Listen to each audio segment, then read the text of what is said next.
That's what I'm talking about. Man, that's dope, man. It's the second episode, and we already got music. Yeah, the second episode of Fusion High, and we got an intro song. We getting like a real anime around here now. Man, you ain't lying. Hey, so this is the Black Dave Meltzer and Brian Alvarez, Ballin' Tall Chatitude, and myself, Crazy Negro with the afro, Che Brown. No, Jeremy. How y'all doing? What's up, guys? This is Fusion High, episode number 2. Sounds good. Hear it out loud. Oh, it does. It does. It does, man. We going somewhere now. Yeah. Got that first one out the way. Now, hopefully, we can get over the sophomore curse and make the second one. Hell yeah. Let's make this money, man. Today, man, we're going to talk. Well, we got 2 top 5s, some comic book stuff. We're going to have our talk about AEW and our thoughts behind that. Yeah. Some other stuff. I ain't going to mention it right now. Yeah. But this should be a very interesting podcast. Well, you said last week, matter of fact, it was like about anime, comic books, video games, life, and that last part kind of like life stuff. Yeah, so man, I was like, you gotta go ahead, stop Jack. being polite and start getting real around here. Just say how you feel, Jack. Just Real world, Chad's living room. Let's go. All right. So today stop messing with this thing. You want to start with what you want to start with? The top 5 of what we got last year. Yeah, let's do the top 5 from last year, man. Because right. I don't know about you guys, but I feel like last year was a blockbuster year for video games. It was really amazing last year. So we just want to highlight some of our top 5s. Maybe you guys let us know what you think, what your top 5s are. If they match up with ours, if ours suck, which I mean they don't, because I mean they're really good. I mean, but you know, it's neither here or there. I bet $5 3 out of 5 of what either you say or what I say. Y'all got your house, so whatever. So you take the sucks and let me know and tell me why I suck. And I'm like, damn, this guy made a point. I can't be mad at that. Well, go ahead, Chad. All right, man. I'll talk about mine first. I mentioned it the last podcast, but I mean it's worth mentioning again. Super Smash Brothers was definitely one of my favorite games from last year, even though it came out right at the tail end of last year. Yeah. It was just really good, man. There's nothing better than just a game where you can just get together with your friends and just wail on them with Zelda and win, and they can't do anything about it because you've won. I mean, but no, like this Super Smash Brothers, this is like every Super Smash Brothers player's dream. Every single character ever in one game for you just to go to town with, and it actually has an actual story.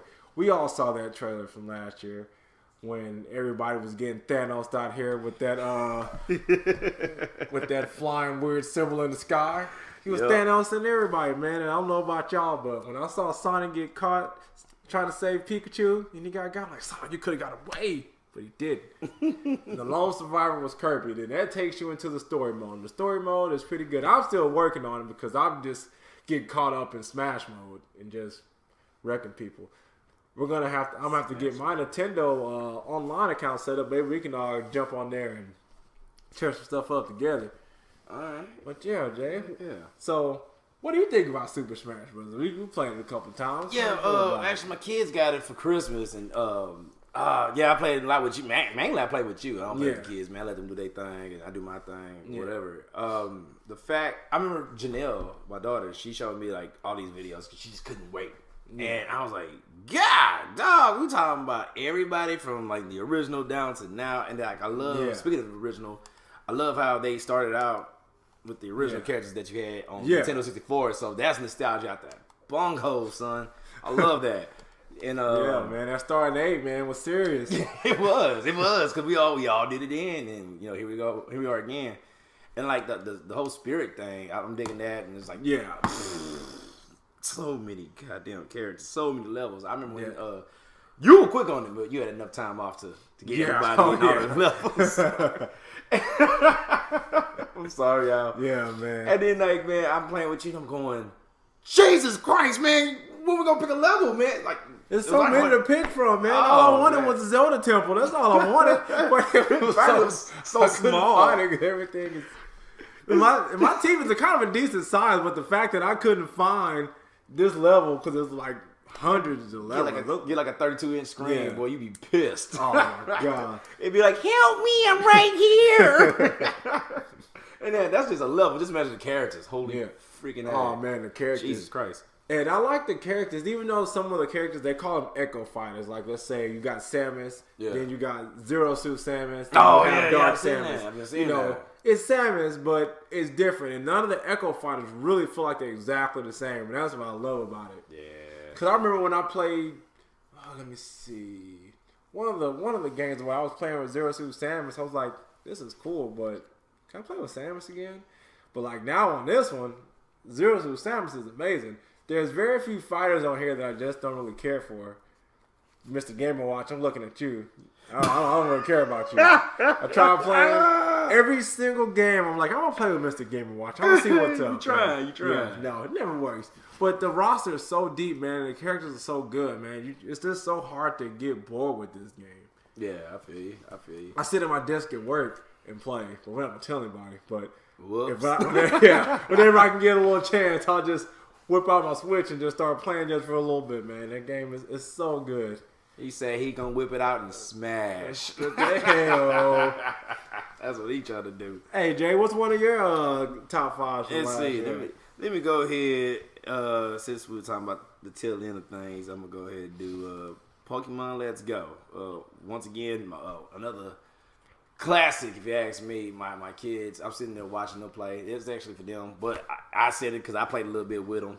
Matter of fact, I think we played, what was that? We went to Target, and my daughter seen it, and she goes, yeah, you was there too. Yeah. I told Maynard I was there too. You were there too. Yeah, man. Janelle and Mia, those are my daughters. They wanted, one want the Pikachu one want the Eevee one. I swear them Japanese, man, they bugged my house. Because it's like, what are the coincidences? What are the odds? I don't believe in coincidences. That's just no such thing. What are the odds that they was like, we're going to make a Pikachu, Pokemon. So basically Pokemon Yellow, which I'm like, all right, cool, you redid Pokemon Yellow. And then here we go again. Yeah. Like, but let's add Eevee. My daughter loves Eevee. My oldest daughter. Yeah, that game was kind of made for her. Oh, dog. That game was Taylor made, man. You make these hats. I've never seen someone love Eevee so much like her. And plus the evolutions. Crazy. Oh, my God, man. And then, so, getting back to it, it's the nostalgia of the old, I think it was like 97 it came out, 97, 98. Yeah. Well, when Pokemon Red, Blue, and then Yellow came out. So, I'm like watching it. The only thing I didn't really care about is to catch Pokemon and battle them. So, like the whole Pokemon Go thing, which actually go with it. So, that was kind of cool. So, I said, all right, well, that makes sense. That aspect is... that case. At first, I was kind of like you. I didn't really care for it. But I have private Pokemon. Let's go Pikachu. And at first, I was like, but it's cool, though. It grew on me because I love Pokemon Go, too. It's like I told you when that game first came out. Everybody. Yeah. That was 2 years ago, man. God damn. If you truly love Pokemon, I know especially like I did. I know some of y'all probably love it even more than I did. Yeah. But you always want to be a Pokemon master, man. You want to leave your house. You want to go catch you some Pokemon. Yep. But this game right here lets you do that. You couldn't help but to love it. You couldn't help but to play. I know everybody remembers, like, it was crazy. We're in Texas, so I think it was a couple years ago. We went to San Antonio to the boardwalk. You remember? Yeah. And there were so many lures, so many crazy Pokemon everywhere to catch. I was like, I don't even want to leave San Antonio. And I've been to San Antonio a million times, but this time I did not want to go. I'm like, I'm getting all these rare Pokemon. I finally got a Snorlax. I want to leave. Get my Snorlaxes. Oh, man. I remember around when Pokemon Go came out, I was driving alcohol for this one company. I was delivering to stores and liquor stores and restaurants. And believe it, one of the restaurants, matter of fact, 2 of the restaurants I went in, it was like in spring. Top Golf was one of them, believe it or not. It's a Pokestop. And I was like, get the fuck out of here. Matter of fact, this dude. It is at my work party. I call some Pokemon. Get out of here. So, yeah, dude. The dude, I normally see sign paperwork and tell me where to put stuff at. He goes, yeah, it's a Pokestop. I'm going, fuck out of here. And I told you, and you get for a look, and I'm going, God, who mapped this out? But the best part I like about it, and I told my kids a lot. I said, dude, they're making games so easy for y'all, and I freaking hate it because they don't make y'all work like we have to work. Like us granddads have to work. Man, And I was like, you get to see the freaking Pokemon chase you, man. I seen them meow, like ran after my daughter, like meow. And I was like, yo, kid, you could like dodge meow. Like that's cool, I guess. But no, I do like that. You know, they make it easy. We have to just walk back and forth in the grass and even mess with a Rattata or whatever. So I thought that's pretty neat about that. And then like you can have like Pokemon just follow you. Yeah, like Eevee or whatever. That's pretty dope. That was pretty cool. Oh, ride you can like they're like riding Charizards and riding Gyarados, and you got like a. Who doesn't want to ride on Gyarados? I ain't gonna lie, I would like to ride a Gyarados. Yeah. But you want to ride a Magikarp though. Punt that mud like James did on that SSN episode. Get out of here! Get out of here! Court. My daughter be calling me a Magikarp to insult me. I'm like, yo, manky pig monkey. She's like, you a Magikarp? I'm like, man, fuck you, kid. Go call me a useless ass splashing fish, man. Got a crown though, bitch. Man, have y'all ever heard the Magikarp song? It's a Magikarp song? Yeah. No. It's like a video. Oh, it's like, Magikarp. You gotta watch the video. It's like a little kid like singing it. Are you and serious? the kid like sounds so sad. It's like he sounds sad that he has a Magikarp, but he trying to make himself feel better about having a Magikarp, so he's singing songs about Magikarp, trying to pump the Magikarp up to be a good Magikarp. That's the thing. I like the pause, dramatic pause. Yeah. You even say that. Yeah, it took me a while because good and Magikarp in the never go together. Oh, by the way, man, don't take me calling my daughter a bitch. For real, guys. I didn't even say that. I never did tell her that. He's calling his daughter a bitch. Like, what the hell is wrong with this guy? No, I never did call her that. Just, yeah. That's conversation. What? Well, I said earlier, like listen back to it. You be like, hey, you did call your daughter a bitch. I'm like, nah, I did not, actually. So don't take that personal. Moving on. Yeah, moving on. What's your next? All right. Your next favorite game of 2018, Sir Chadrick. This game is a returning franchise, and it was amazing. What's that? God of War. Oh, snap, crackle, and pop. Man, I remember the first time I played God of War, I was at your old apartment. I was watching you play. Yep, it was the first time I ever played. What were you doing? You were doing something, and it involved a lot of mayhem and destruction and blood and guts, and I was like, I need to get in on that. Kratos. So that's how I went the next day and got my own copy of God of War, and I've been in love ever since. That game is so good. Yeah, I'm still doing it. Influencing people. Yeah. Awesome. And man, this new God of War is crazy. The fact that he has a son, I'm sure we've all played God of War here. We know Kratos, he's rough around the edges, man. I didn't think I would ever see him settle down and do anything. Right. Matter of fact, because, spoiler alert, in God of War 3, he was pretty dead. So I didn't know how that was happening. You know what? You played it. This is explained, on you more. Yeah, it's explained in God of War, but I'm not going to go into that part of it. I'm going to have to get it, man. Yeah, I'm not going to go into that part of it. I'm messing up. But, yeah, man, that God of War, the dynamic between him and his son Atreus is just amazing. Even though he doesn't call him Atreus, his name is Boy. Boy. But I see the jokes, man. That's an ongoing joke of 2018 on social media. So I'm digging that. Yeah, man, that game was just so good. The graphics were amazing. The story, God of War has always had an amazing story, but this right here, it was just such a great story, man. Just about a man and his boy trying to take his mother's ashes somewhere, and Kratos can't ever go anywhere without causing any mayhem. And one of the first fights that he has in the game, he's fighting this guy, and this guy just walks. He's a scrawny little dude. He walks up on him. He's like, "Hey, man, you're hiding something in here." And Kratos is hiding his son, and so Kratos tells him, "Man, you better back off. You need to leave." Then he hits Kratos. And I'm like, man, you ain't just played the last couple God of War games? You ain't see what he did? You didn't see what he did to that Titan? This man killed a Titan. Oh, God. But I mean, okay, I guess you about to learn. I guess you didn't have a PlayStation. Maybe you had an Xbox. You ain't get to see. He ripped the guy's head off and he killed the Titan. Like, how you do that? Yeah. Where you do that at? Well, in Olympus, obviously. Yeah. But So damn. So he hit Kratos. Yeah. And Kratos just floors him. He knocks him all the way back, and the dude's like, "Yeah, oh man." He just kind of excited about it. I'm like, I'm like, okay, maybe this guy can't feel pain or something. Or you get off to it. I don't know. This guy runs up and Tiger uppercuts Kratos into the sky. I was like, oh, Kratos, run. That's how he do business, son. And that's how I knew this game, it had my attention right there. That's dope. Just the way they sold that little fight, man. And I don't want to spoil too much about it. Yeah. But, because I know some people still are trying to play it and everything. But that game was amazing. So, if guys don't have it, it's go January. get it. So, yeah, it's probably kids got it for Christmas. Yeah. What That's about cool. you, brother? My next one is Spyro, the trilogy, man. Oh, snaps. It's crazy because, like, really, I didn't beat the first one. I was too young. Oh, matter of fact, this is the reason why I didn't beat the first one. Didn't have a memory card. Oh, kids. The life we lived. The struggle was the real. life we lived. 1998, was it 8? 90, yeah, it had to be 1998. Little known fact about me, man. My very first PlayStation, not PS1, PlayStation, a big old box with 2 buttons on there. Well, the other one got to 2, but that ain't the point. Yeah. The only thing I got for Christmas was a PlayStation with Spyro the Dragon, and it came with the demo back when that was a thing. When games came with demos.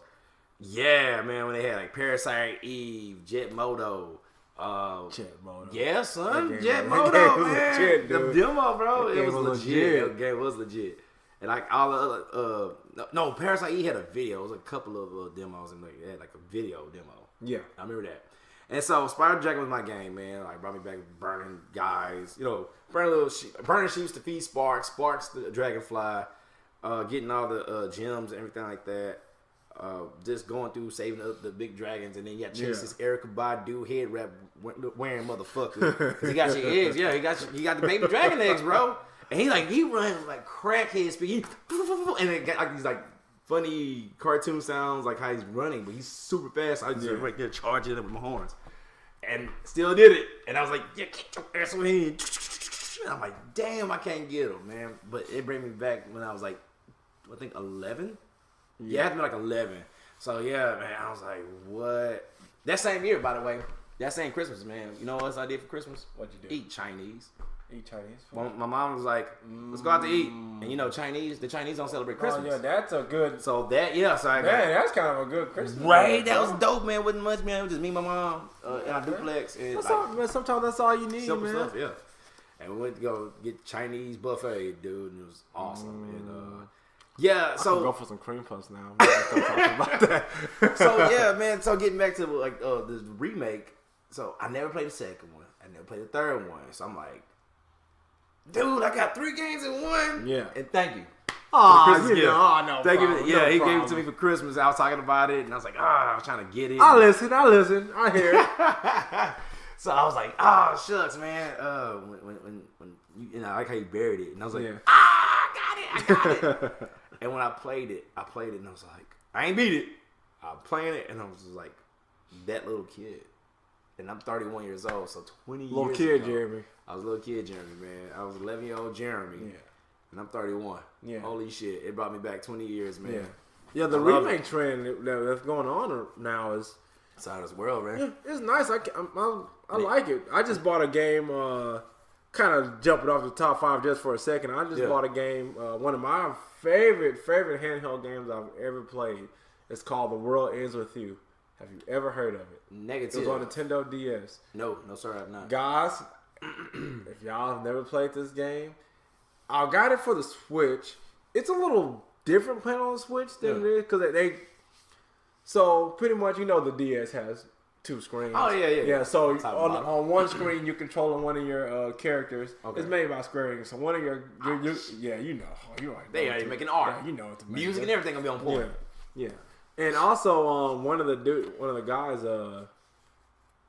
Neku. Yeah, Neku. I don't know why I forgot his name. He's in Kingdom Hearts.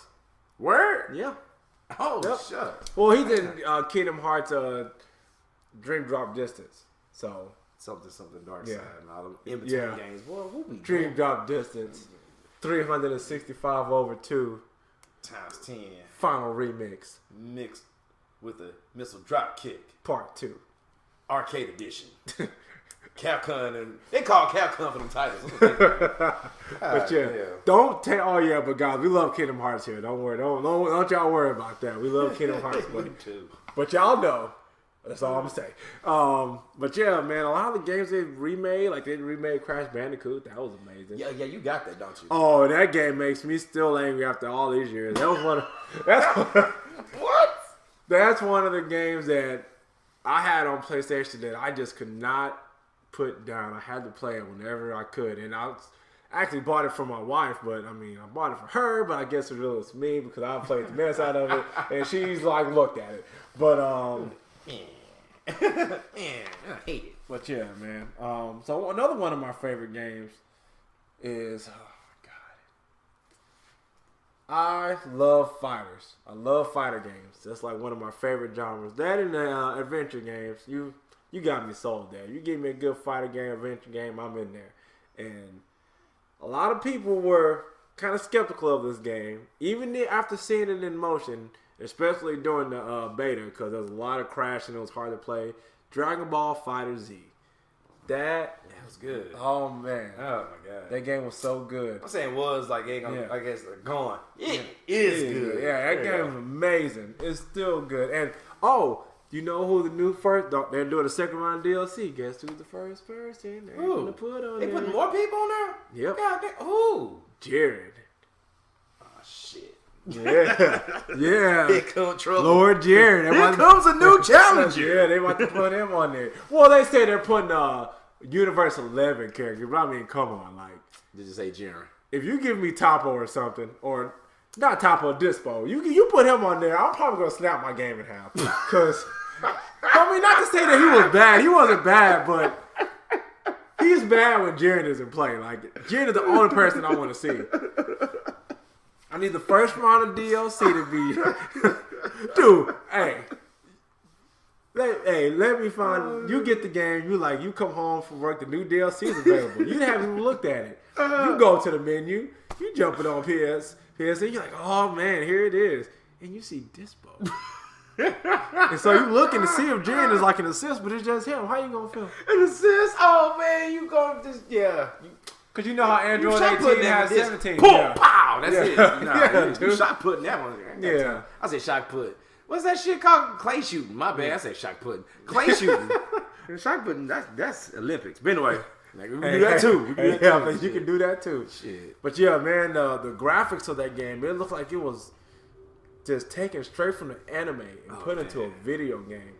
And it's kind of rare. Well, now it's starting to become a little bit more common, but like for whenever you make like a game based around, y'all know how it goes. A game based around anime, a TV show, a movie, they don't really have a good rep, man. They don't. Very few games just have that. It's rep. like Activision making it.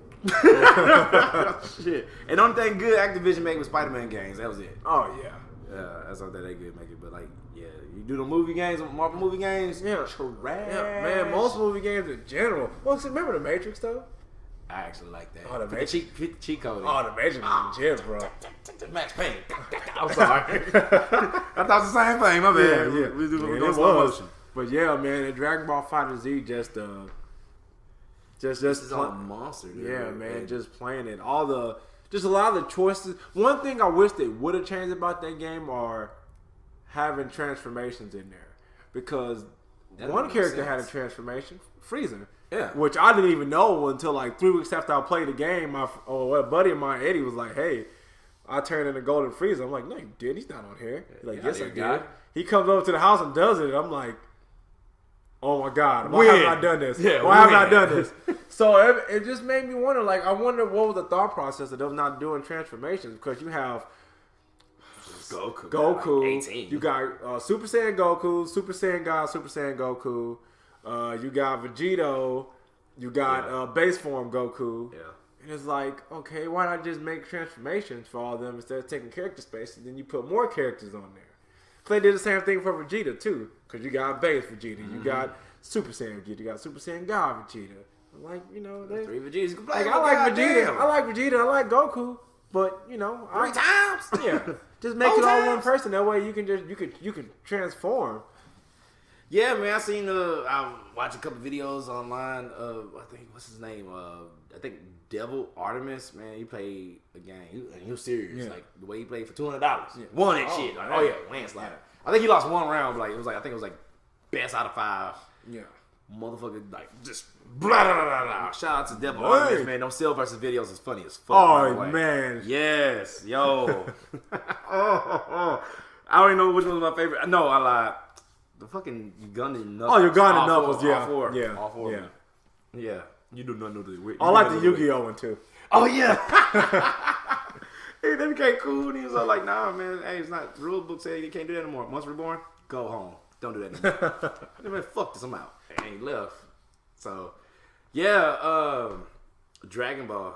Oh my god, that is dope. And then this has been you know what? 2018 was a year for Dragon Ball. It really was, man. Just Super ended, and then them giving us their teaser for that, the mysterious saying, aka Broly. That's pretty man. Cool, man. You know, speaking of Dragon Ball, I was talking to a buddy of mine today, and we were talking about Dragon Ball. And I was like, "Hey, man, have you seen the new Dragon Ball Broly movie?" I've seen it. Jeremy hasn't seen that movie. Ooh. It is by far the best Dragon Ball movie ever. Like for real, it is the best. I know a lot of people talk about Dragon Ball. Really, Dragon Ball Super. This is a critique on that. Is that it didn't have the stories were real quick. It was real. The season, it wasn't just drawn out of Dragon Ball Z. And that was going back. That's what me and my buddy were talking about. He said he was trying to watch it. His wife was trying to get him to watch it. Yeah. And he was like, I couldn't do it. Because he said he didn't watch it as a kid, but he knew of it, but he didn't watch it. Yeah. You know, like how we were kids and we watched it. He tried to watch it. He was like, I can't do this. This is, the dialogue is crazy. They're sitting there talking. Then they fight. They talk for like 5 episodes and they fight for 2 and that's it. Yeah. I was like, I understand, because the dialogue for Dragon Ball, now guys, I love Dragon Ball. Like, I love that mess. Like, that's Dragon Ball. If you see my house and every shirt, all the shirts I have, like, I love Dragon Ball. But I can admit this being a Dragon Ball fan, because I'm a fan of anime, that Dragon Ball is not the best anime ever. Like, no, it's not. I'm sorry.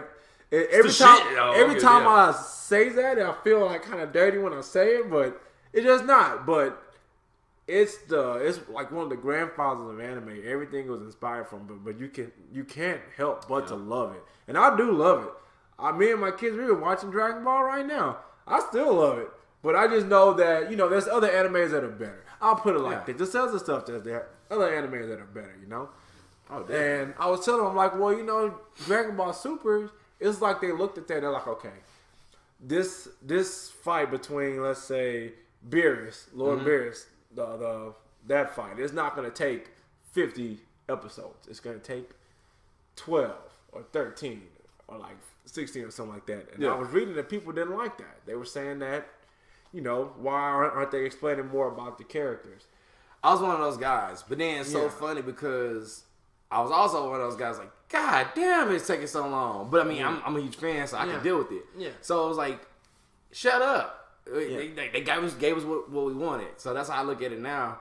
But I did wish at the time, when they was doing Super last year, I was like, damn, they should explain that at least just a little bit. You don't have to give me the whole thing. Yeah. But give me something. It's like I'm still upset about the whole, the female Super Saiyans from Universe 11, right? Yeah, Universe 11. No, 6. Oh, snap, 6. Yeah. So like, I'm out of touch.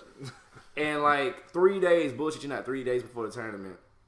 Don't get me started how they even became Super Saiyan. I don't even talk about that. Hey, man. You gotta get a tingle in your back. Get a tingle in your back. You might understand. Nah, dog. Man, I think he was trying to help them girls. So anyway, that's why I was telling him, I'm gonna give you a tingle in your back. You'll turn Super Saiyan. Man, they weren't worried about him. They were worried about each other. Yeah, right. And so, like 3 days before that, right? Didn't we just made a movie prior to that based on somebody learning a new form and just the moment they learn, like Frieza maybe? And he came down there. I'm Oscar Frieza. Yeah, he goes as an Oscar. I'm Oscar Frieza, and I'm pretty badass. And he was molly-whopping Goku in there for a second, and then he just burned himself too soon, and that's how they defeated him. Yeah, in a sense. But then, meanwhile, you got these girls named out of freaking vegetables and stuff like that. They come in. 3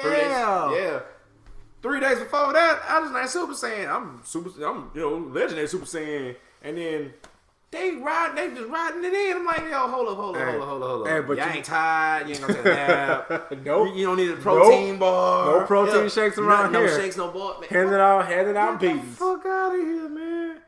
And the disrespect that Kel gave to Goku in that tournament when she just walked to that Kamehameha and just grabbed his face. I was like, hey. Big, like Brawley used to do. I was like, Goku, help. Like Brawley used to do. Oh, I was watching one of the videos with Broly when they were like, when someone like talked over it. Yeah. Like, oh, that Broly video is the best. That's my favorite edited video ever, dude. It's so good. But yeah, man, Dragon Ball, like you said, bro, it was a year of Dragon Ball last year, and it was really, really good. This movie, like I'm telling you, it goes so much. It talks about the Saiyans in their history. That's something that I've been wanting to know I can't wait to watch forever. It. I mean, I know the whole thing with Bardock, and they talk about, you know, him going back in time. Oh, yeah. They talked on that a little bit, but now it's canon, and I'm not going to tell you what happened with Bardock, but he's in there. His wife's in there. Oh, you get to see Goku's mom's in there, man. Goku's mom. Say no more. I'm just saying, Goku's mom is down. You seen it in the only reason I'm saying that is because it's in like the trailer. So that's the only reason I'm saying that. Okay. Yeah. Okay. By the way, you know, we like totally got off topic. Oh, snaps. So yeah, go watch the movie and you give me a game from last year. Hey, I was like, I told y'all we like Dragon Ball. Like a motherfucker. Oh no, ain't just you. Cause I'm right with you, right the same wave. Like, yo, man, remember this, remember that. So this is game number 3, and that's cool because it's our podcast. We can do that. Hey yo. So enjoy the little monologues and all that shit. So game number 3, because I think I'm gonna build up to like okays to like the best. And this one I'm about to name is Far Cry 5, man. So I started. I didn't play the first 3. I played 4. Then I played 5. I didn't even play Primal. Primal, I was like, you know, my boy won. Actually, it was my boy won. He told me about it, and I was like, Primal was straight. Oh, you played it? Yeah, I didn't play it. And so I played the 4th one. And I was liking it, you know, because like Chad, like fighters, I love open world games. I like that freedom to do wherever I want, when I want in a video game to be this character. If I want to just build him up, him or her up, and you know, then do the story, and I just like boss hog him. I can't, or I can just do that, do the story, and then get the powers later, and just start putting foot to asses. So what I like about Far Cry 5 was in America. Yeah, it's like that's the first time. It's like, you know, good old USA, somewhere like middle, you know, country land of, you know, the United States, fly planes. You know, got about this cult and shit like that. This cult leader, just, you know, they were trying to arrest him, and man, everything went bad. Man's guns knocked down all the agents, and you have to rescue. Like, each sub boss had like one of your people, your agents hostage, and you're like, dude, your character go through hell and high water to go just to get half, like some of them back. And the way it ended, you seen that shit? I was like, what? Whoa! I was watching you play that. I was just like, that. And it emotionally messed me up. That's not supposed to happen. No, dude. I should have never beat this game if that was going to happen. 2 games that happened to me on that one and Call of Duty Ghosts wasn't a happy ending. Oh yeah. And that happened to me, but like overall, besides that dude, I played that game. I think before I beat it, I think for like a month and some change. Just because, like, it's so much to do. Yeah. I probably played longer than that. That video that you had when that bear came and attacked. Oh, yeah. It was amazing. Dude, that bear was like, silent. I'm like, I didn't tell that bear to do nothing. Like, that bear just came out of nowhere and just sideswiped this guy. I guess he was like, hey, man, he wasn't trying to prevent forest fire, so he out of here. He causing a fuss. Hey, you see the one with the turkey, that redneck? Kick that turkey. He kill a kick. Just kick the turkey, and the turkey just passed the fuck out. Like, got up out of here and kill it. Yeah. It got up, but that's why I ended it right there, man. He kicked the shit out of that turkey, dude. Like, why? What the turkey? Because it started when it was. It was like one of the dudes, because you have people follow you on the game. You know, and it's cool. Like, you know, you have like local people, you know, gun people, men and women, whatever, that can help you out. And then you got like, the ones that can really do some shit. Yeah. There was a bear named Cheeseburger. Did you say bearing a cheeseburger? Like a bear, roar. Oh, a bear. Yum, yum, yum. Oh, cheeseburger. Oh, I thought you said he was bearing a cheeseburger. I'm like, bro. A bear named Cheeseburger, bro. You have a bear on your team. You have a bear follow you around and maul motherfuckers. And his name is Cheeseburger. Yeah. He's a mascot. And like, no, it's not a dude in the mascot. He's the mascot of this thing, or I forget what it was. It's pretty cool. And then like the characters, you know, just everybody was a character on there, man. I love it. But yeah, man, it's all about stopping this cult, and it was just so cool, man. Yeah, like, and then like this drug called Bliss on there. You get as I like to say, AFU. All fucked up. man, dog, man. And then this girl, I forget her name. I want to call her Hope, but it's some bullshit little name. And that bitch does. She was like running that shit, all putting it in the water and like shit, using stuff. She be all in this white dress, little white girl. Hi, how you doing? You know you want to be part. You want some of this bliss? Like, nah, bitch, I don't believe none of this was going on. Man, I'm seeing demons right now. Or it's pretty here. Help me, please, dude. They get you. Man, it was so cool. And it's so funny how they that one Far Cry 4 and 5, man, it was like drugs on there. Yeah. And dude, there was segments on there. It was like, I've never hallucinated like that bad before. Yeah. Man, I got too high before, but never that bad. I never had like a trip like that like I'm seeing colors. I'm seeing, you know, like I might look at you as like a bad guy, you know, as a demon. Yeah.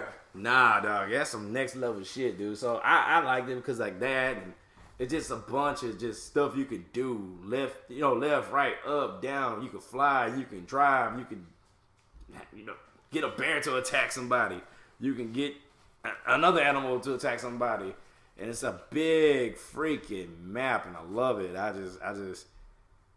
love open world games, and that game had everything plus more and upgrades of weapons and all that stuff, and it's like. I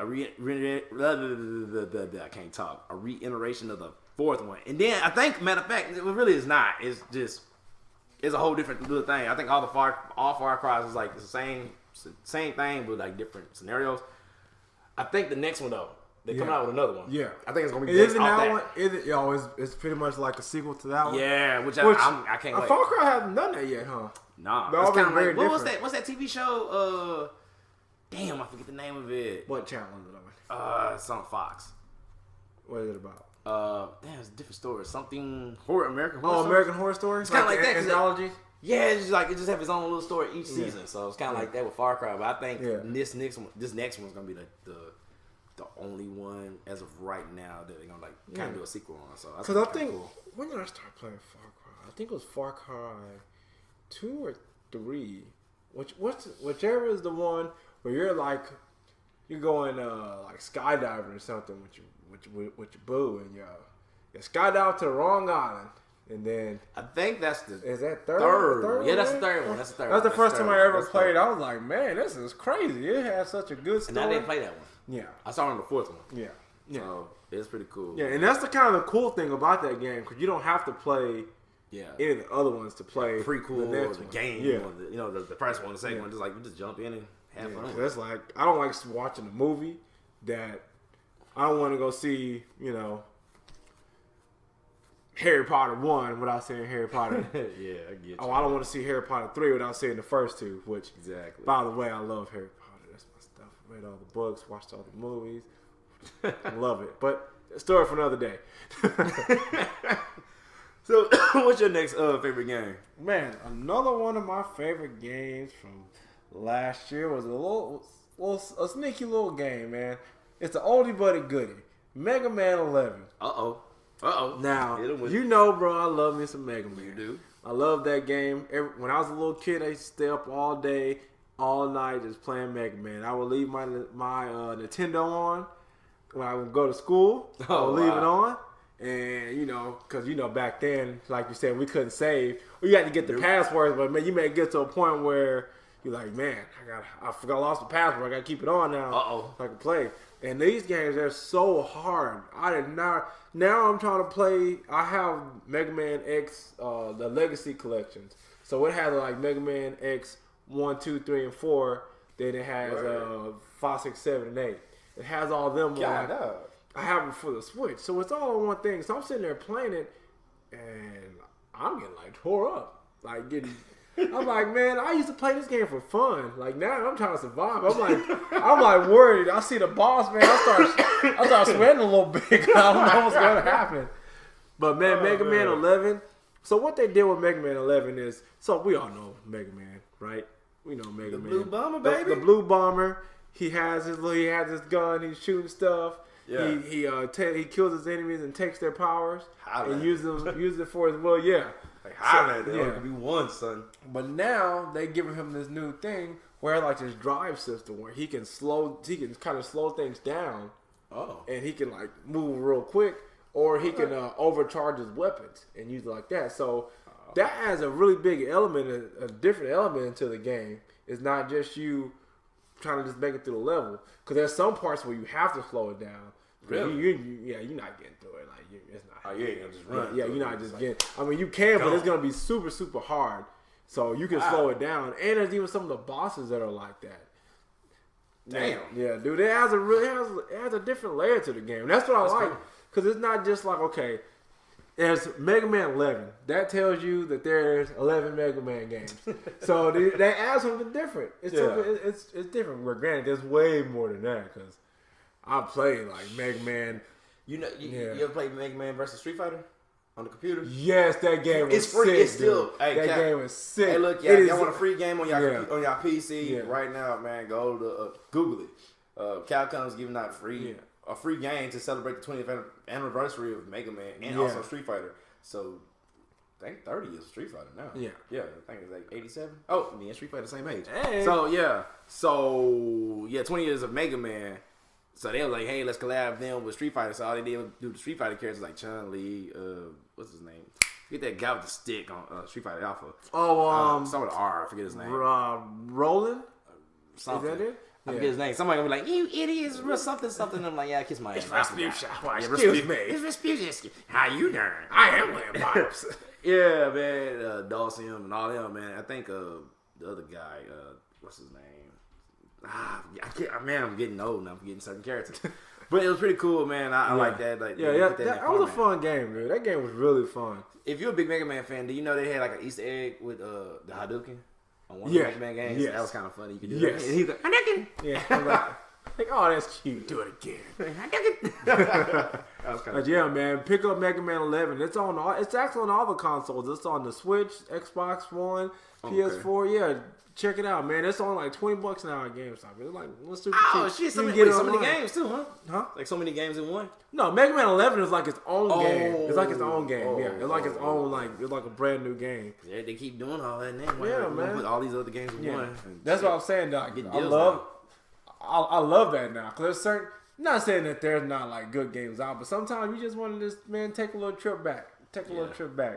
It was Spyro. You did Crash. Even Resident Evil did that for a second. Like another $20, you're getting all 5. What was it when Resident Evil 6 came out? Yeah. Like, so the game's $60. For another $20, so you pay $80. You're getting Resident Evil 1 through 5 straight up. I was like, what? For $20? God damn! You ain't beat nothing. Oh man, I definitely. I had to, dude. I had to get that. Like that was that PS3. Yep. I had to get that. Man, so let's talk about that last game. No, I got another one. You got another one? Oh, what you got? So my before the last one, which I love the creators of this game, Detroit Being Human, the makers of Heavy Rain. I'm so mad I haven't played this game. If you look straight ahead, it's right on my shelf. It's right there. How you not playing something that you own? Hey man, Spider-Man. Super Smash Brothers. Persona 5. I could go on. It is not that, because I watched you play. And that game. And Quantic Dreams, their games are so. Oh my God. It's sick. That man. type of game. The same made Heavy Rain, and it's the same. It's the same formula. Yeah. Because I played. What was it? When Heavy Rain came out, I think it came back. It was 2011, I want to say. Yeah. And I came back from Africa. I know I played. I think it was that game. For sure, L.A. Noir.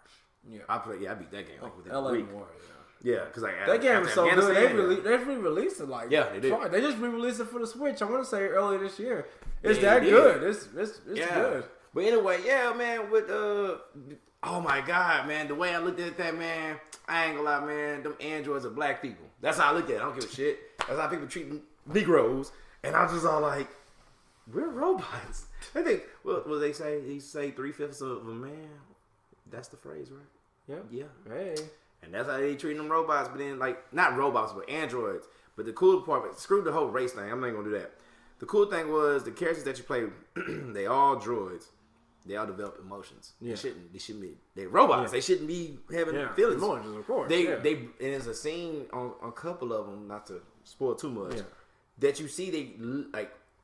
I don't know. I can't say they have a spirit, but like in a sense, broke through their program. Like you see them like punching through their program. It's like a wall. It's like warning, no, don't do that. And it's like like internally, and they break through it for certain scenarios. If somebody die or get hurt, it's them developing an emotion. That's pretty dope, man. They put that. Yeah, dude is retarded. That one scene with one character, and I'm not gonna say what happened. It was like he came through his own personal hell. Yeah, literally crawling through the rain and mud and everything like that. Oh, the graphics look great, and like just how it just look, and I'm going, wow, that dude had to prepare himself and crawl out that hellhole that they threw him in. Yeah, I watched you play. I watched you play some of that, and I was like, man, Quantum Dream did it again. He did it again, and I remember the demo where you played and beat the game. How many times you beat it? Man, I just played through it. I didn't play through the whole entire thing. I played certain stories. Okay. So certain nodes you have to do, like they call them nodes. I just remember that demo where the guy is trying to talk that dude off the building. Oh, that's the very first. That's the beginning of the game. That right there, I was like, that is insane. Like this. Yeah. And I love how Quantum Dream it's just so many different scenarios. Like I remember playing Heavy Rain, and I had to play through it twice because my first ending, I'm not gonna lie, it was horrible. Oh my soul! Everybody died. Oh my soul! Everybody died. The only person that got away was a killer. He just walked down the street. I'm like, are you serious? That's it? The game is over? Even the killer, even like the origami killer, didn't know it. Didn't know it. It was like, oh wow. So he didn't know that he was doing what he was doing. You got swerved, man. The players swerved. Yeah, dude. Yeah. But a game that can do that, man, it just immerses you in. Like my wife, she was just sitting there. It was like movie time. It was like it was like if we tune in on Monday at 7:00 when our favorite show is about to come on. Like, that's what Heavy Rain was, man. That was an appointment game. Yeah. So, like, you about to play that? Yeah. All right, what's up? Where we at? What happened? What have you done since I haven't seen you play? Blah, blah, blah, whatever. Damn. It's that good. That game is good. Anybody that's ever seen me play a game like that Beyond Two Souls, they watch it and it's just like... Yeah, that was another one. They're like, man... Quantum Dreams made that too, right? Yeah. Man, got that game too. I'm saying, man, that's... Quantum Dreams on their next level shit, man. And they don't... I feel they don't put enough out. Because like I said... But they can't, though. Look at how much... Yeah, detail the story. You can't. You that can't. story right there. I don't mind if they do. I don't either. I don't mind. I'm good. If they're not releasing games every year because they shouldn't have to. Games like that every year, something's going to suffer somewhere. Because it's gonna be the quality's gonna be terrible. Yeah, because like I said, man, because you playing with let's see, you got that guy, you got the girl. Yeah, I think Kira's her name. I got him. I need to make notes next time. Then you got the detective guy, and then ain't there another character? I thought it was 3. I think it was 3 this time. Because remember the Heavy Rain had like 4. Yeah, you had Paige, you had Ethan. See, I remember those guys. I was just about to say, how can you remember that? I can't remember stuff I just played literally 4-5 months ago. Jason! Jason! Yes, I have 3 this time. Like I said, same formula, but I think it's like one less character, which is crazy. So I love it, man. And then it's like it's always a cop in there or some kind of detective. Yeah. Every time. And I like his development too, because that's the first person you're playing with anyway. Yeah. So you're playing that guy. And he's all like scatterbrain, and his programming, that shit is a whole different level because you're talking to pretty much your creator. Yeah, that's in your program. Is somewhere out the Matrix, somewhere literally like a scene from the Matrix, and you're talking to this black woman and kind of find out she really ain't alive because she's been dead for a while. Yeah, a little spoiler there. Oh, of course, there's a spoiler right there. So he's just still talking. Okay. No. That's the program because he's that's the program. And you know what? I told you, dude. You need to watch Westworld. Westworld. You need to watch Westworld because that's literally what Westworld. You told me that when I was playing it. It's about it. It's about that, but it's about like so much more. And the last season, we went off like in May or something. Oh, okay. It was crazy, man. It was trippy because the android, like, you can't tell who's human and who's not because they look like in you and me. In becoming human. They had the things on their head, like you can, you can tell, but they look so. But on Westworld, the humans look like us, like they look just like us, and they go to this, it's like this amusement park, and there's all different amusement parks around the country. Damn. But they go to Westworld, which is like the Western one, of course, and people are, it's like a game. Like there's a lot of different things you can do. You can go drink with the robots. Of course, you can go do your thing with the robot. You go go to the robot brothel. Yeah, that was a scene on the game too. And it's like, I'm telling y'all right now, that's the future right there. When that starts happening, that's the end, y'all. Because that's how they gonna get you. That's how they get you. Right there. That's a scene in the game, man. It's a dude that died in there. Come to find out. God, huh? Oh, imagine that. Imagine death. Hey, no, don't be hitting a girlfriend because, like I said, they start developing feelings. Like he was doing something that the other chick didn't like to the other robot chick, and come to find out they was in love, and I was like, oh, well. So you're gay and you're robots, which I have nothing against gays, but I was just like, but you're whores. It ain't the fact that you're gay, you're whores, and like y'all know the job and. But you robot, not robot, androids, they call them. Because you don't have feelings, so it's like, how can you feel that? So but you have it. That's what I'm saying. Like it's so complex, it's man. super complex. I'm like, you're supposed to be a whore, so that's one. So do your job. That's what you would think. And then you're created not to have these emotions, just to serve your purpose, whatever job it is. You could be that or cleaning or whatever. Yeah. And you broke all that. So a brothel robot chick who just like, F it, I'm gonna, I killed this dude because he did my lady wrong. Yeah. Wow. Now, enough on that part. Yeah. So, the last game. Oh, yeah, the last game. Game number 5. It's the one that me and Jay have in common. Yes, sir. Oh, man. Spider-Man, doing whatever a spider can. Spider-Man. I love that game. Backstory. Go ahead, man. Spider-Man is my favorite hero. Like, he's my favorite. I would say he's my favorite American comic hero. There's lots of heroes, man, that exemplify what a hero is, but Spider-Man is just at the top for me. There's nobody better than Spider-Man. Yeah, this guy is, but you're right. Yeah, you're right. This guy, man, everything that he goes through, his problems are so relatable. Yep. And just like he says, with great power comes great responsibility. Uncle Ben. Yeah, he lives that. He lives that. He does whatever he can to be his best self. I almost said do whatever a spider can. I would have walked out of here. I would have left. I would have walked out of here right now. But yeah, man, he's just Spider-Man. He's always trying to do the right thing. That's all he's ever trying. That's all we're all trying to do. Yeah. Is do the right thing. He doesn't walk around with a holier than now complex. He doesn't walk around like he's better than people, even though he's a genius. He's just a guy from New York, man. Yeah. It's a nerdy guy from New York trying to make it, trying to keep his relationship afloat, his marriage afloat, and trying to save the world. Put the whole world on his shoulders, and man, Spider-Man is just that dude. Wait, did you beat the game? Oh man, yes. Oh, good. Oh my God, that game was great.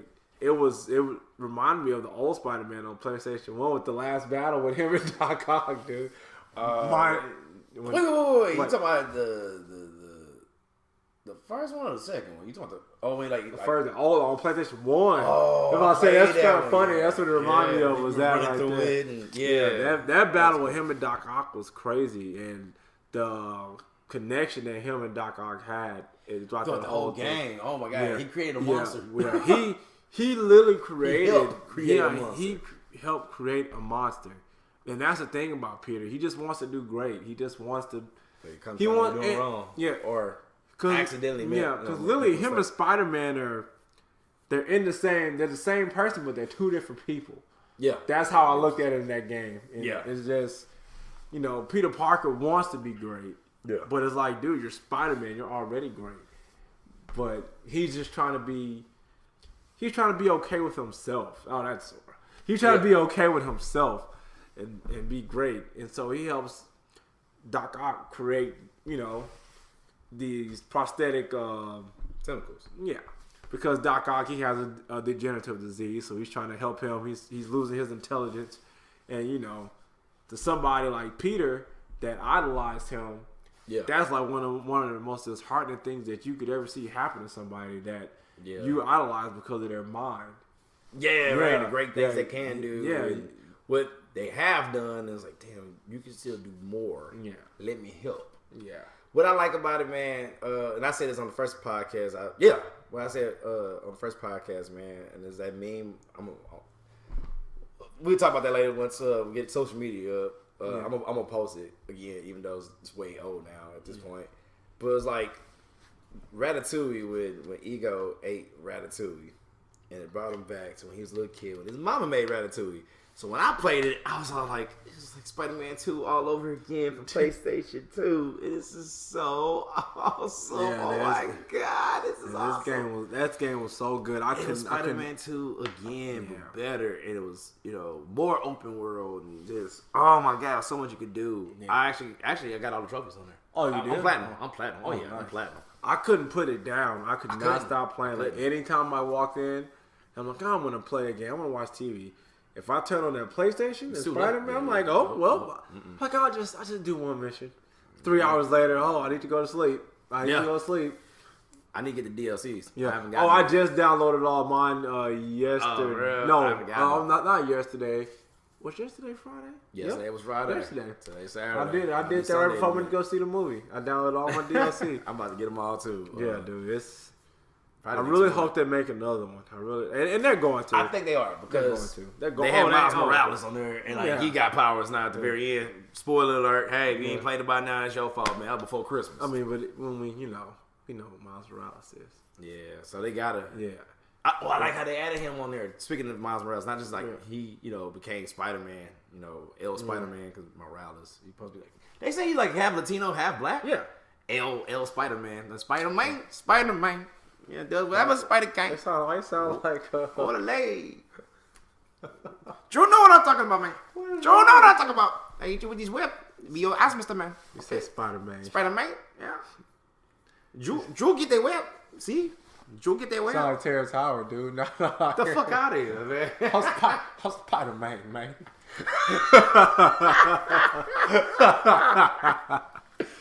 Oh, shit. I'll get back to what I was saying. I thought he was all black, man. That's why I get the question. I was hearing black and half Hispanic, man. Let me find out. He's half. To give something to the Latinos, which they should. No, he's half black and half Hispanic. He's actually a really dope Spider-Man. And speaking of Spider-Man, so funny, have you seen Spider-Man Into the Spider-Verse? No, Walter has. That movie is so great. It's like great. I was told it was too. It was good. It was good. I've been busy. I'm trying to get, we trying to launch this podcast and all this, and then got other personal stuff going on. Yeah. But yeah, man, getting back to my Spider-Man, I like those parts that you play with Miles. Yeah. And they're good. He was Spider-Man. Yeah. He was just Miles, not Spider-Man. What do you think about the parts with Mary Jane?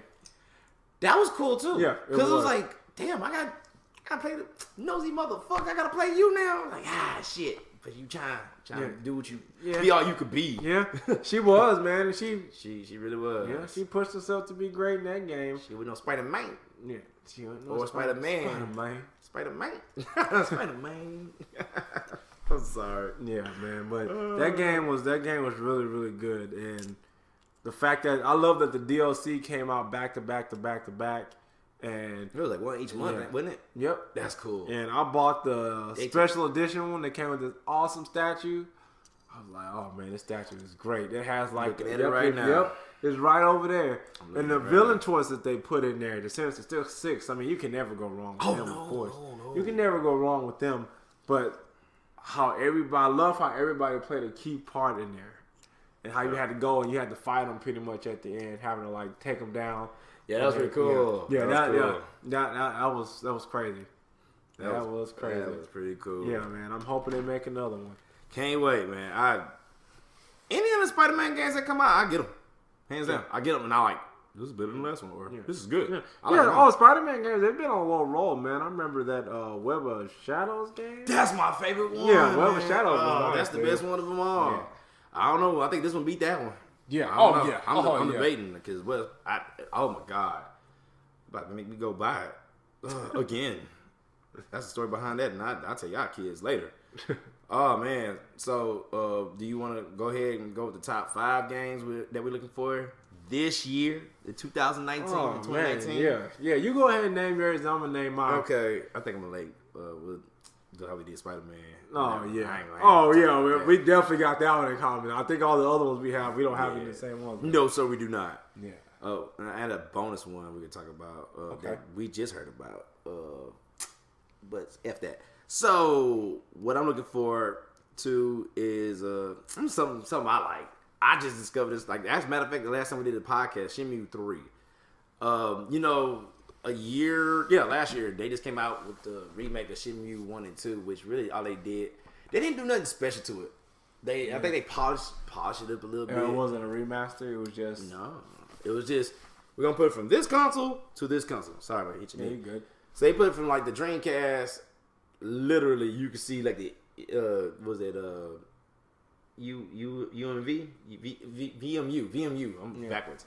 For the same thing, I was like, so they couldn't put like a memory card on there. They literally took this data. You gotta put it on Blu-ray. Hey man, and even how they sound, dude, they sound like you could tell it's like it's so compressed. Yeah, guy.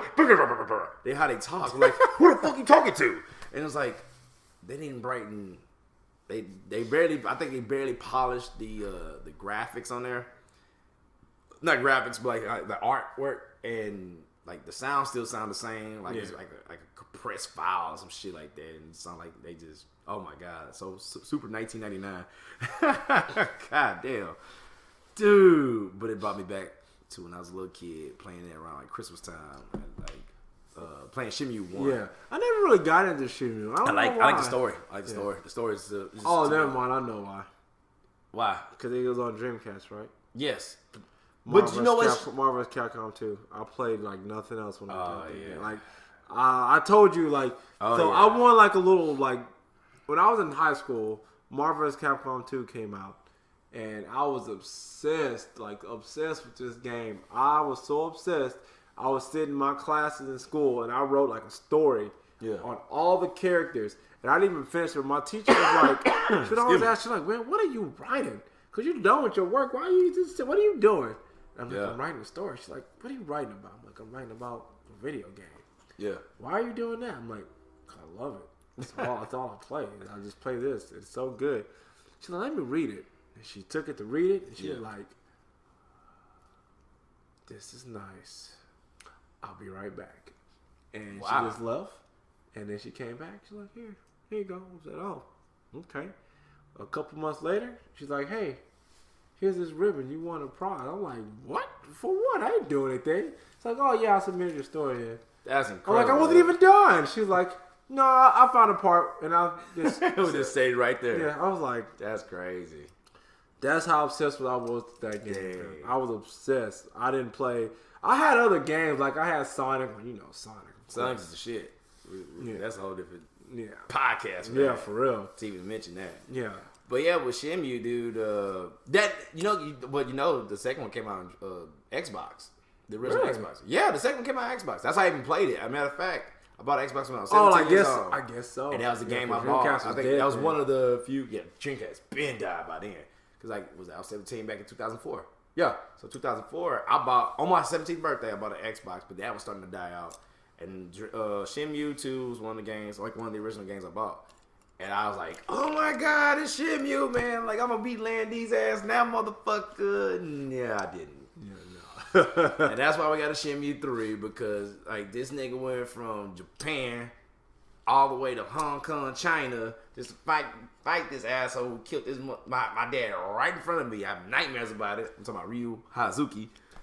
and like totally going through hell and high water in Japan, and go hell and high water in China, and then you know how they end it? Like, oh man, finally get to find Land D. I found this motherfucker. I done went through this foreign ass country because I'm a foreign ass motherfucker, meeting this girl named Joy on a motorcycle and fighting these assholes and these dickheads that trying to fucking con me every fucking day of the week. And then, you know what he do? He on a ladder in a helicopter looking at it like, yeah, nigga. You ain't gonna do that's shit. typical You ain't nasty gonna do villain trope shit. right there. Yeah. It's like he put the middle finger at me, flying away. That's so nasty, I was a dude. pissed off kid, dude. I was like, what the fuck? I said, that's old. I'ma chase him. Nope. And I was mad as fuck, dude. I was so pissed. I was so angry that I could not fight Land D. That's all I wanted to do, y'all. It was fight this guy that killed my dad in front of me, man. That's it. Nah, dog. Bro, baby. I'm 31 years old. I'm 31 years old, still waiting to fight this nigga. Dude, Hey, come on. dude, Come on. We'll talk about that later. Come on. I was hoping I get to live to play in one of these other games that I'm waiting to come out. We only got a couple more weeks, so I'm hoping I make it till then. We can still be breathing. Yeah. If I gotta have an iron lung laying on that mud playing it, that's cool with me. Yeah. Shoot. One game that I'm looking forward to this year is that? Devil May Cry 5. Man. Now, Devil May Cry has had a bit of a kind of a resurgence, I guess. After the last Devil May Cry that came out, it was really good. They took it back. They went back to a bit of a younger Dante, telling the story between him and his brother Virgil. And I love the way you can shift between realities. It wasn't just, cause we know Devil May Cry is a hack and slash, but the way, you know, you build your combos up, you buy your attacks and stuff like that, and being able to shift between realities was pretty dope. And you got to see Dante become, you know, he was regular Dante until the Dante we know and love. Yeah. That was pretty cool to see that shift happen. So when I saw Devil May Cry 5, I saw the trailer, I had a bit of a problem because there's one Devil May Cry game that I just can't stand. Devil May Cry 4. Have you played Devil May Cry 4? Nope. Devil May Cry 4, it has Dante in there, but it starts off with Nero. Nero is, I don't even know what he is. He looks exactly like Dante though. I remember saying that. And I can't even remember why he looked, I don't even remember. It's been so long. So I got so interested because you're playing through Devil May Cry 4 and you go through like maybe 12 chapters and then something happens with Nero and you gotta play with Dante and you gotta go back through everything you just played. Wait, what? And when that happened, I started playing that. I was like, nah, bro, I'm done. I'm not about to go through all this again. I just did this. Nah, man. So today's technology, no, yeah. sir. So we're not. Yep. So when I saw him in there, I'm like, oh no, oh my god, no. But this trailer, the demo, there's another demo that's about to come out. Oh, there's a demo coming out. Yeah, because the first demo that come out, and it was actually pretty. I didn't even nice. know. I didn't get my demo game up, man. But yeah, you know, they don't really even talk about demos anymore. I just know because when it came out, I read so much about it, and they were like, "Hey, there's a demo's about to come out." Okay. So I knew where to go. Okay. But this one has Dante in there. It has Nero, and I'm drawing a blank on the other guy's name. But the other guy, his powers are very unique. He summons stuff to fight for him. He summons demons, these 3 demons to fight for him. He has probably like a speed class, technique class, and this big, heavy hit demon class. Damn. Yeah. So they're on a journey to go do something. They haven't really specified exactly what they're going to go do, but it has like Trish and I can't remember the other girl's name in there, and they're all on a journey to go take something somewhere. So they're all teamed up to go do it. So I'm very interested to see what's going to happen with this. Because after the last Devil May Cry, I don't know if this takes place after the last Devil May Cry or if it takes place after Devil May Cry 4. I'm not quite sure yet. They haven't placed it in the timeline where it's supposed to be yet. Yeah. But I'm really looking forward to that game because stylistically, I mean, Devil May Cry is always amazing. The gameplay is always really solid. Yeah. And the story in the last one is really good. Sometimes the story can be a little over the place. But, well, no, Devil May Cry is a pretty good franchise, and I'm really excited that it's coming back. That's cool.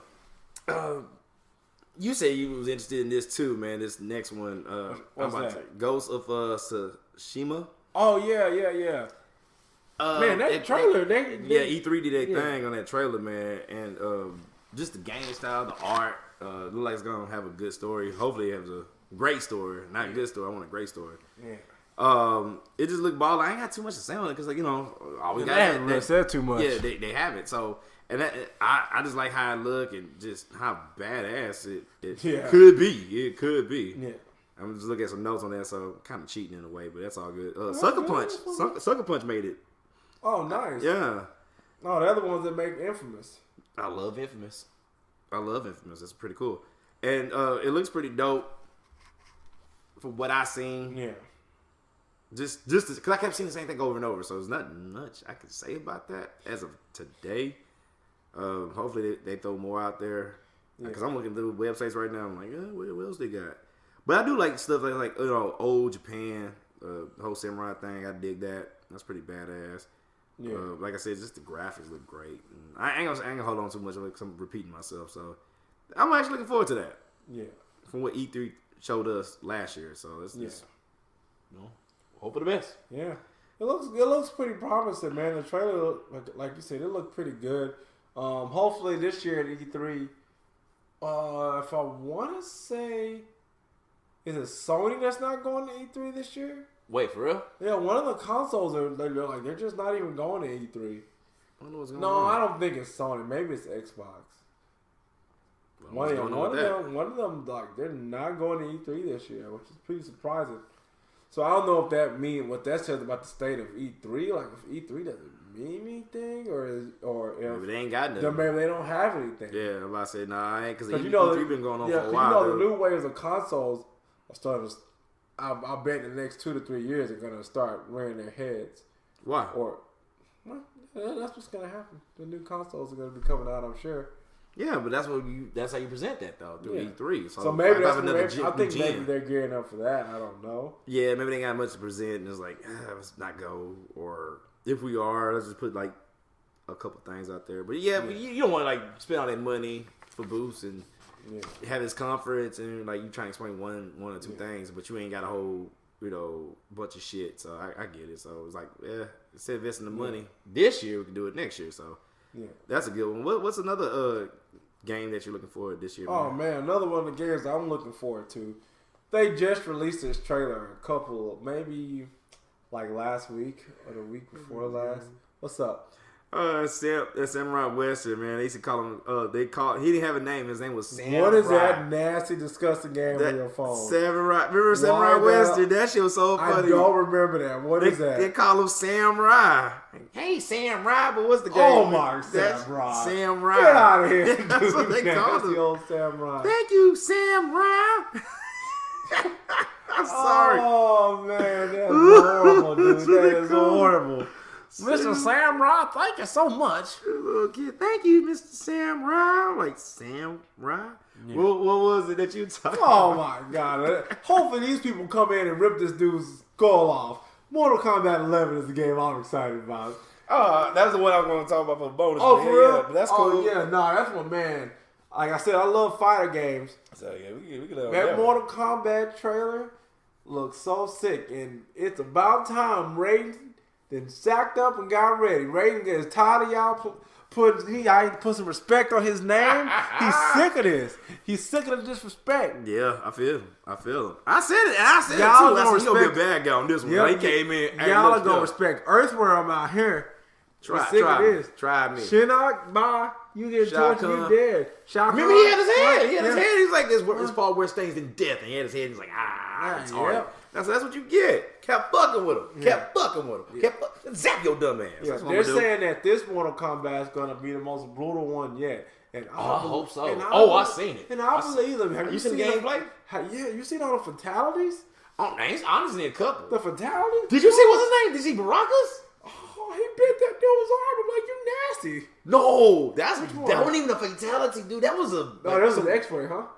Something like that. They got different things now. Dude, no, he ripped Scorpion's face off, right? face. So you still got like the flesh. You still, that was the top layer of My your epidermis. I'm Get how smart I am. Spyro, That was the top layer of your epidermis, yes. right? Then ripped out that the fleshy part. They call it meat. He ripped out the meat part. I'm like, wait, that's a skull and shit. Ew. Like, how'd you do that? His brain is exposed, and then he falls down to the ground. Then he put his little claw right through his brain and eat that bitch like it's on a kebab. Baraka. That boy was eating that shit. Yo, Baraka is badass on this one Yeah, too. yeah, I see it. Oh my god, because like he like the little spikes. Because he wasn't even in the last one. No, he's back. He wasn't Ed Boon was like, I'm watching gameplay with Ed Boon sitting there narrating it. Yeah. And I'm like, yeah, Ed Boon get a little old, but he looked like Ed Boon, so hey, Yeah. he just aged a little bit. Yeah, that boy.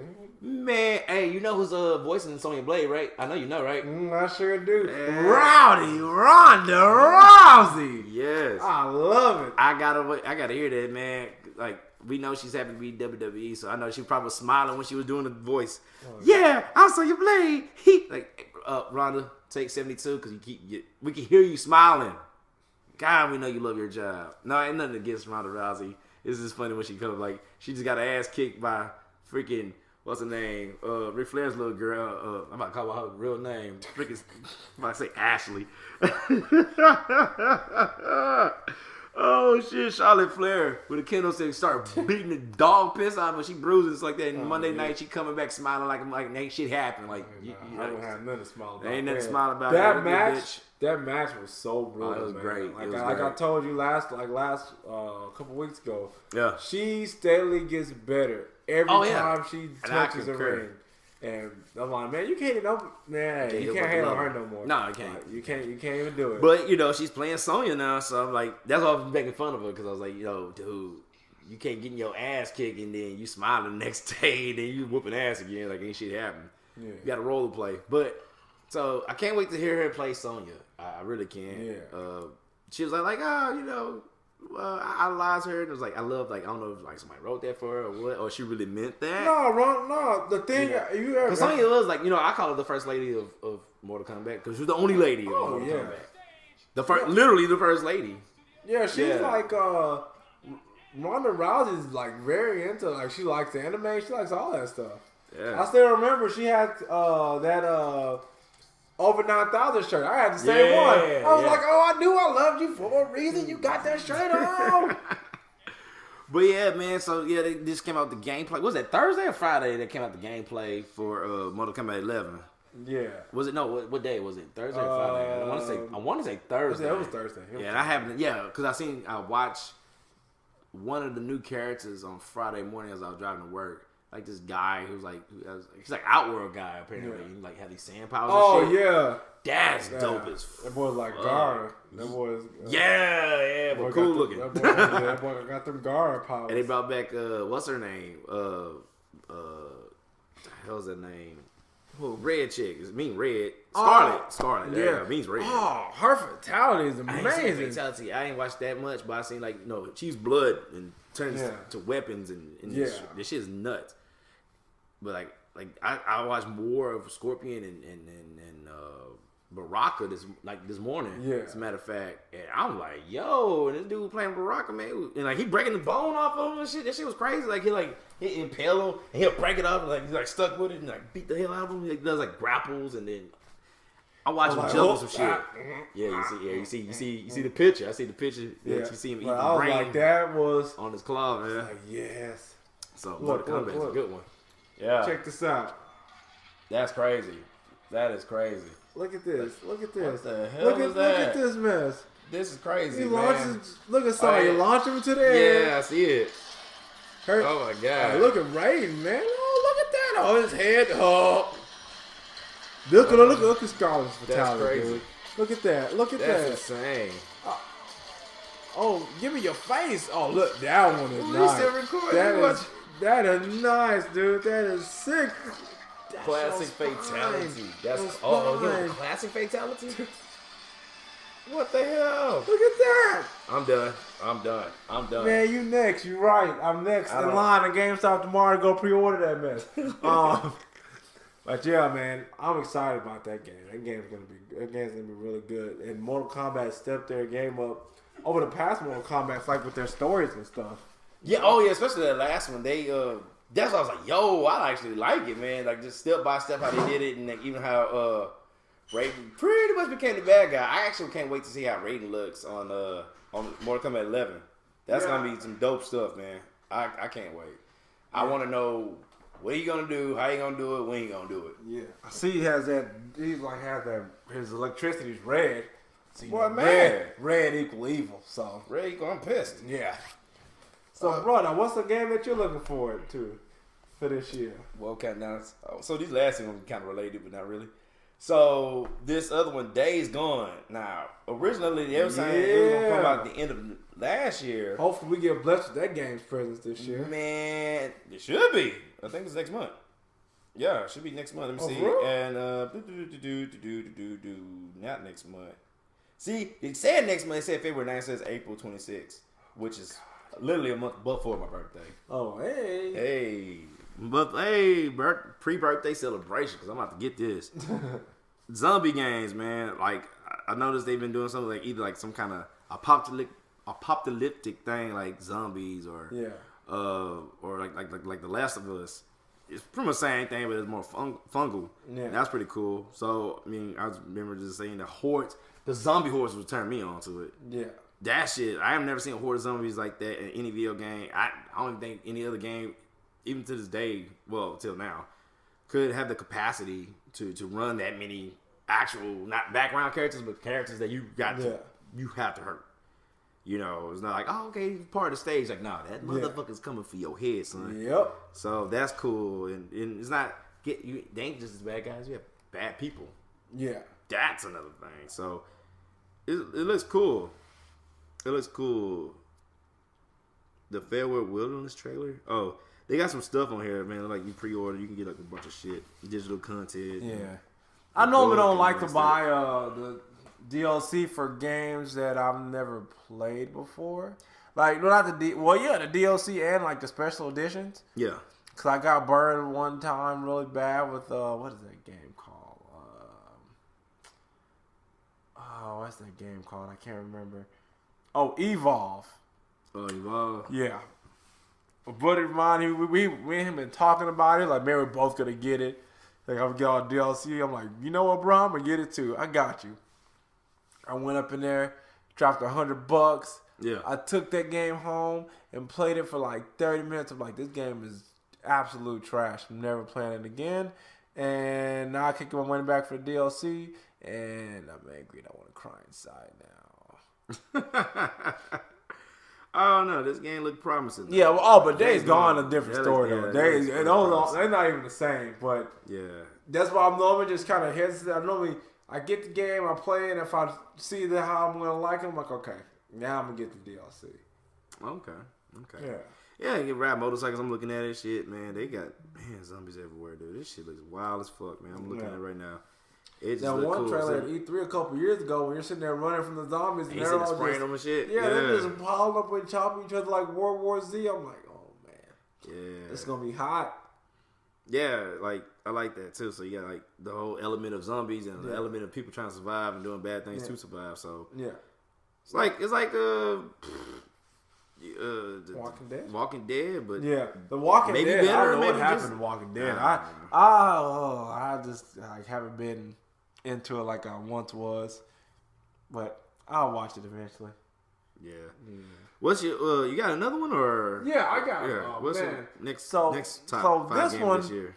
This game right here, nobody may not be checking for it, but I am because I'm a huge fan.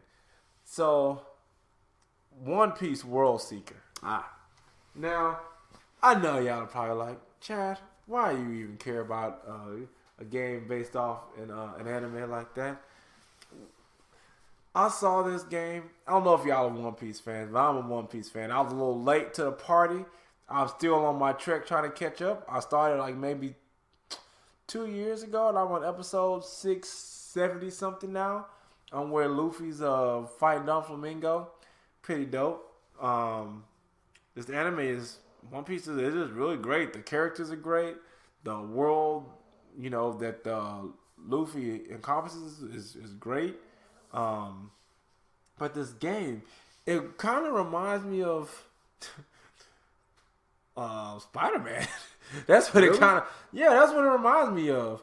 Not, of course, as it's not going to be nearly as detailed, or the gameplay is not going. I don't think it's going to be as fluid as Spider-Man. No, it's not going to be. They that normally don't do that with these anime games for some reason either. But that's just what it reminds me of. It's like an open world game where you're Luffy, you're running around, you're swinging around. You've seen enough One Piece where he's throws his arm, he's like swinging from building to building, he's fighting these bad guys, and it has a story. And One Piece's stories are normally really good. Got some good artwork too. Yeah, on the characters, and then the backgrounds look real as shit. Yeah, I was surprised because I seen it maybe like last year, like early last year, and I was like, oh man, that looks good. Great, but a new trailer just came out, and I was like, wow, this trailer, this looks really good. I'm excited about this now because it looks like it has potential. Because what was it? One Piece Bread and Blood. That's another. It was a fighter for One Piece. Oh, okay. It was okay. That's how I really I buckled down and just started watching One Piece. Because I started in the beginning and I was like, oh, okay, it's good. But the game came out. Yeah. I was like, let me get this. And then it was the part where it was the Marineford arc and the whole thing with Ace and everything. I was like, man, this anime is great. Now I've just seen this random part. So now I'm mad that I seen some random part of anime. So now I gotta watch it now because it's gonna lead up to this. And I'm happy I did that because it had not disappointed me yet. That's good. So yeah, that's a game that I'm looking forward to. Yeah, look at that. If you guys haven't seen this, just go check it out. It's really good. Jay, you got any other games? Yeah, I got one more before the finale on the whole top 5 of 2019 that's coming up. Games that we're looking forward to. Matter of fact, it's gonna come out in less than a week. Right now, it's Resident Evil 2 remake. You take charge. You take post on that one, brother. That's your world. Once again, man. I cannot wait. Dashy XP had a video of me and the kids just watching last Sunday, as a matter of fact. And man, I played the demo. I wasn't as fast as visually as other guys and gals that have been playing. But it's awesome. I love it. And like, you know what? Headshots ain't enough. Headshots is not enough. So I don't know what I'm gonna do in there. It's dark. There's motherfuckers everywhere. They open doors. Some they hope you pop in the door. That's how they do that. And they walk in that mug, man. I cannot wait. That demo just did it again. I was wondering why they released this demo like literally like 2 weeks before the game came out. And I see why. And the advertisement worked because I want to get this game like yesterday when I found out it was coming out on a Friday. And I was like, oh, it's coming out on Friday. And I already pre-ordered mine, Jack. I got mine. I'm just waiting to get it. I am super ready to get it. And I'm ready to stay up all night, Friday, Saturday, and stay and play it all day Sunday. Because, man, this don't make no sense how good this game is. How you remake something that's 20 years old and just to do it, just do it like that, and then make it better. I didn't understand how they did it. It's, oh my God, it's just, And I got the deluxe edition too, Jack. I paid a little extra money on mine, man. Just a little bit. I ain't got the best of the best of the best, but I got it. If I got the best of the best of the best, man, I got 5 days from what I'm looking at. I got 5 days till this come out. And I'm going straight after work. And I'm going to get that bad boy. I'm picking it up. Because it don't make no sense how good it is. That demo just, that demo. I watched so many people played it. And like, I don't know about y'all, what's it called? The collector's edition. It comes with so much stuff, man. I want to get the collector's edition, but I didn't have $200 on me at the time. Collector's edition comes with the box. The box that you store stuff in. That's pretty cool. What was it? Of course, the game itself, a little figurine, not little, because I think it's like the same thing like what you got on Spider-Man. Yeah. Leon. Damn, I'm trying to look at the rest of this stuff. It's small on here. But yeah, it's like the game, some pictures. I think it's a book, and then I know it gave like a picture of the police station when it used to be a museum. It used to be a museum. So I don't know when they decided to do that. I gotta look up the history of that. But that's pretty dope. And oh my God, man, the puzzles are different. It's darker. It's more bloodier. It's man, I can't wait to hear Chief Iron scream because I used to laugh at him when he got caught up on PlayStation 1. That was funny as shit, man. When freaking G grabbed his ass and just threw his torso back up. Like, yeah, you keep that shit. I just with them legs, motherfucker. I was cracking the fuck up, man. Me, Janelle, Dorothy was laughing. We were giggling our asses off, man. And I got 5 days. 5 days. Yeah. And I'm done talking because, goddamn, I'm tired of talking. I want to play the damn game. Yeah. I want to play the game. Yeah. Oh, man. Now, let's talk about that game that we both excited for. Yes. I have lived my life just to be able to play this game. Man, me too. Man. I've been waiting for this since, man, I had to 2006, 2007, I guess. That is a long time to wait. That is over 10 years. You understand? That is over 10 years to wait for one game. And that game is Kingdom Hearts 3. Not Kingdom Hearts 2.8.5. Not Kingdom Hearts Dream Drop Distance. Yeah, not Kingdom Hearts Final Mix, Remix, Diggity Dog Mix. Is Kingdom Hearts 3. And man, this game is gonna be so good. The time and effort they put into this game, it shows, and it's worth it. All the worlds that they have, and we know Kingdom Hearts story can be a little. Sometimes if you haven't played them all, it can be hard to follow. But they've released a lot of the the Kingdom Hearts story so far, and a lot of the re-releases on that game. So if you haven't played, check that out. But if you just want to jump right into it, check out a video on YouTube. It can kind of sum up the story for you. But yeah, this game is gonna be so good, man. Sora, hopefully that I don't have to bump into Sephiroth and get mauled to death again. Cause in first Kingdom Hearts, I couldn't beat him with the second one. Oh, I took him down. I enjoyed every minute of it. It was amazing. Man, I could never beat him. Yeah, I could never beat Sephiroth. So if I see him again, it's go time between me and Sephiroth. One winged angel, man, about to clip that wing. It's mine, son. I'm about to whoop him, man. But oh man, they have so much stuff. So many movies, so many Disney stuff, just everything. Toy Story, Ratatouille, all that stuff, man. It's gonna be great. I cannot wait to partake in that. I know they're gonna bring back the old stuff that I know and love and grew up on. Hell, I mean, wasn't that young, but young enough. And I can't wait to play it. Oh, I can't wait to play it. And like just see all the new abilities that Sora has and all the stuff you can do with the other characters, because I know it's gonna be just all kinds of crazy. I know they show us like the stuff in Japan, and I know they show us all the other stuff with the now, like the Tron and like I said, Ratatouille, Toy Story. Monsters Inc. That's ain't even half of it. Yeah, there's so much content. Oh man! And the crazy part is we don't even know everything that they're gonna have in there. I like how secretive they was about it too. And they've released so many trailers, and you still don't know everything that's gonna be in fully there. Don't know. Like I feel like they haven't even touched the surface yet. And you know what kills me too is like the last guy I was just talking about, Resident Evil 2. They put out, and I feel that Capcom put too much out. Because I follow this channel called The Residents of Evil on YouTube. Check those guys out, man. They play a lot of Resident Evil stuff and like a lot of mods too. Yeah. Like they still making mods of like Resident Evil 2. Yeah. Like the original Resident Evil 2 and all that other stuff to this day. Like Immortal Knights. This is too hard. I don't know why they got something like that. That's just incredibly hard. But with that, getting back to the point was Resident Evil 2 remake. They put so much out. Yeah.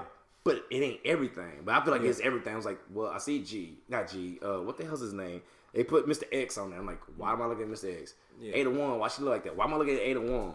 Or why am I looking, at all these other characters? Why am I looking at Chief Irons? Because like the original demo, they had a guy who has some,